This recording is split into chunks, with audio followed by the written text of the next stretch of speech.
како бога за задржување на младите и зголемување на наталитетот. Пробиштип ја освети првата крстилница, која го носи името на патронот на Македонската православна црква Свети Климент Охридски чудотворец. Ова крштална постана една од најубавите во нашата епархија и веќе има заинтересираност за урнек да доаѓат, да ја копират и да ја пренесуваат во другите градови во нашата епархија. Крстилницата е изградена со многу љубов и надеж, а сите оние кои што работеа на нејзиното дотерување, денес конечно може да ги видите резултатите од својот труд. Во слава на Бога почна пред година и нешто, со благослов на митрополитот Бргалнички господин Ларијан.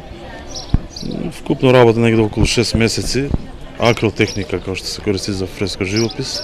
Оние кои беа на осветувањето се оптимисти дека крстилницата ќе им донесе и повеќе крштевки. Да има многу дечиња да се раѓат, да се крштеват. Моето детенце е крстено во тоа малечкото таму со обичката, сега прекрстено. Ќе конечно Пробиштип доби место каде што сите новородени бебиња ќе го добијат своето име токму овде во ова место. Оптимисти се и политичарите, според кои мерките за подигање на наталитетот овде се видливи. Зголемен е бројот на семејства кои што имаат веќе трето дете, четврто дете и сметам дека таа мерка во иднина треба да се засили дополнително. Зголемувањето на наталитетот и задржување на младите овде бил приоритети на општината. Покрај сите оние обврски кои што ги имаме во делот на изградба на квалитетна инфраструктура, во делот на образованието и на сите дејности кои што ги има општината, за нас најважна мерка која што можеме да помогнеме е развивање на економијата. А колку дечиња во просек се крштеваат во Пробиштип? Па во Пробиштип стандардно ние имаме околу 100 дечиња.